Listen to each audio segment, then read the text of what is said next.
Yo tout le monde, c'est Aurel, aujourd'hui on se retrouve pour la review de l'épisode 16 de Sword Art Online Alicization War of Underworld. Si vous l'avez pas vu, c'est dispo sur Wakanim, vous avez le lien en description. La dernière fois on s'était laissé à un moment assez important. On avait en fait le monde des hommes qui avait pris un petit peu le dessus, ou en tout cas il y avait un petit espoir parce que Berkouli avait battu Miller notamment, sauf que eh bien on a eu le retour de Vasago, on a eu Miller qui est revenu avec un second compte. Dans le monde réel, là où on avait un espoir pour Kirito, bah il s'avère qu'il y a un infiltré et que du coup c'est compliqué. Et du coup c'est vrai que on sait pas du tout ce qui va se passer dans cette guerre, hein, parce qu'on pensait que le côté gentil, on va dire ça comme ça, allait prendre le dessus. Parce que d'ailleurs il y a carrément des gens du Dark Territory qui commencent à s'allier à eux, mais c'est pas du tout le cas et cet épisode-ci confirme un peu le truc, ça va être très très compliqué, mais on va en parler d'abord générique.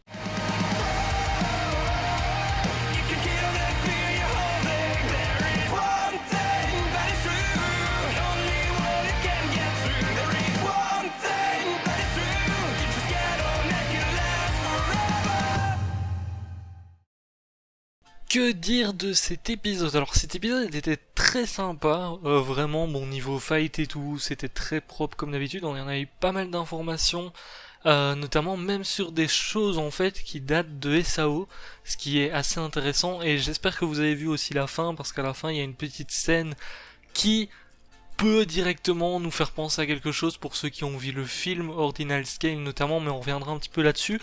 Donc on apprend notamment que Yanai, si je ne me trompe pas sur son nom, je sais plus si c'est Yunai ou Yanai, mais je crois que c'est Yanai, donc qui était parti avec Iga, est en fait, bien effectivement, un infiltré, et on a pas mal d'informations parce qu'au début en fait il dit qu'il veut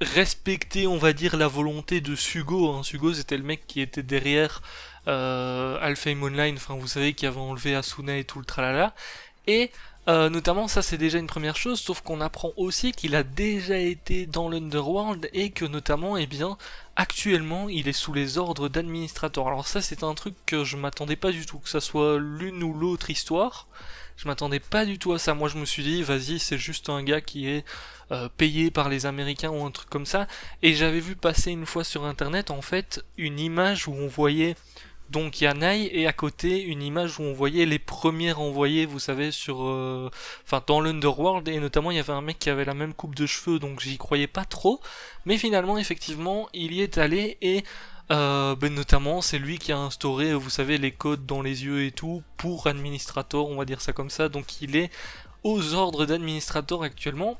Et surtout, il veut venger Administrator, donc c'est pour ça que ça l'arrange de tuer Kirito. Parce que bon, Kirito actuellement c'est la personne qui a réussi à battre Administrator, donc voilà, le mec il est complètement devenu fou, de toute façon ça se voit à sa façon d'être notamment, et je m'attendais pas à autant d'informations sur lui, ou en tout cas qu'Administrator sont encore derrière ça, parce que je pensais vraiment qu'Administrator en fait on avait oublié son côté entre guillemets méchante, parce que la dernière fois qu'on l'a vue c'était aux côtés de Berkouli et c'était quelque chose de très sympa où t'avais limite l'impression qu'elle était gentille, mais finalement c'est pas le cas. Donc bon, écoutez, c'était plutôt sympa d'avoir ces informations là. Au niveau de l'Underworld, on a Miller notamment qui est en face de Sinon, et il a toujours le délire de vouloir bouffer les âmes de ses ennemis, et notamment il a envie de bouffer l'âme de Sinon. Bon, il avait déjà eu un délire comme ça au tout début de War of Underworld, donc j'ai envie de dire qu'on est habitué. Je suis un petit peu déçu, n'empêche, parce que ils sont revenus aux armes à feu les deux, et je trouve que ça colle pas avec l'univers. Alors je sais bien que c'est pour le fait que Sinon reprend son arme qu'elle a dans GGO et tout, enfin pour revoir la Sinon de GGO en fait tout simplement, mais je trouve que ça colle pas du tout à l'univers, même si c'est explicable. D'ailleurs il y a eu des posts Twitter du compte SAO Full Dive, je vous mettrai le lien en description si j'y pense, mais vous tapez SAO Full Dive sur Twitter, qui avait fait un post il y a une semaine ou deux, je sais plus, pour expliquer un petit peu justement le délire de matérialisation de certains éléments comme l'arme de Sinon ou bien le familier, la Cam Miller notamment, et qui représente en fait son jetpack ou je sais plus trop quoi dans GGO. Donc voilà, c'est toujours intéressant d'avoir ces informations là.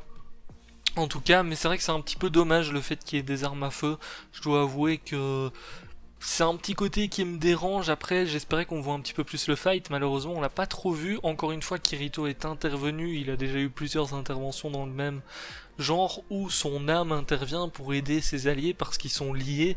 Et sinon, notamment, eh bien, Kirito est intervenu parce que au début, elle se faisait complètement avoir par Miller, elle se faisait maîtriser, limite Miller il faisait ce qu'il voulait d'elle, et heureusement que Kirito est intervenu par rapport à ça, ou en tout cas sa connexion avec Sinon est intervenue par rapport à ça. Du côté d'Asuna par contre, quelque chose d'assez bizarre, c'est qu'elle a décidé d'abandonner le combat. Et ça, je m'y attendais pas non plus. Il y a des trucs, franchement, dans cet épisode, je me suis dit, mais ok, elle va vraiment abandonner. Genre là, elle est prête à donner Kirito. En tout cas, peut-être qu'en elle-même, elle a l'espoir que Kirito se réveille à ce moment-là. Mais actuellement, c'est un petit peu compliqué parce que Kirito il se retrouve en face de Vasago et Vasago, on sait que c'est un fou. D'ailleurs, on a eu des informations comme quoi Vasago, en gros, dans l'Encrad, il avait contrôlé certaines choses pour que Kirito, par exemple, tue des gens. Donc ça c'était assez intéressant aussi parce qu'en fait ils font la liaison finalement avec tout ce qu'on a vu dans SAO et c'est ça qui est cool, c'est que on reste pas uniquement avec les histoires de l'Underworld, on apprend pas mal de choses qu'on n'avait pas forcément comme information par rapport à l'Encrad, à Sugo de Alfheim, etc. notamment.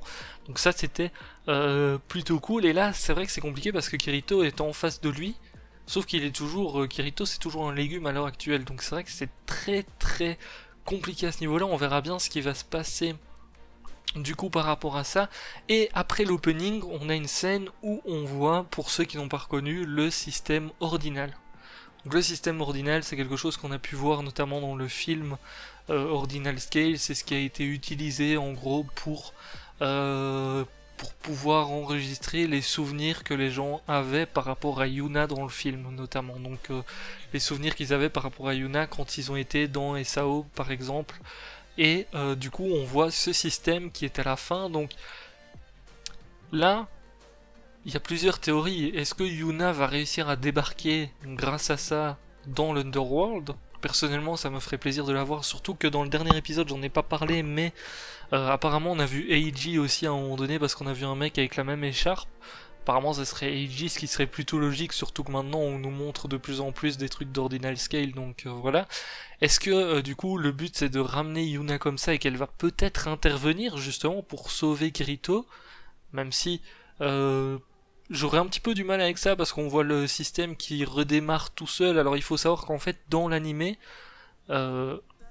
Alicization se passe après Ordinal en fait, alors que si je ne me trompe pas dans ce qui est dans les bouquins, Ordinal se passe après ou en tout cas n'est pas pris en compte pour justement Alicization, donc bon, c'est un petit peu différent on va dire, même si ça ferait plaisir de revoir ces persos là, ou bien alors peut-être que le système Ordinal va réussir à lier justement Kirito aux autres, ça peut être la deuxième théorie en soi, pour que Kirito se réveille, surtout qu'à un moment donné, on nous dit que le système a été lancé par Iga et donc logiquement dans 5 minutes il y a Kirito qui est censé se réveiller. C'est à peu près ce qu'ils ont essayé de dire à un moment donné, même si on nous l'a dit genre vite fait, donc je me dis que ça a peut-être pas marché finalement, mais ils disent que oui il y a bien Iga qui a lancé le processus, donc on verra bien. Peut-être que prochain épisode on va enfin voir le boss se réveiller, j'ai envie de dire, ça pourrait être sympa. Mais en tout cas, c'était un épisode avec pas mal d'informations, et du coup, ça fait plaisir. N'hésitez pas à me dire ce que vous en avez pensé, en tout cas, en commentaire. Je vous laisse là, je vous dis à très bientôt. Ciao, ciao!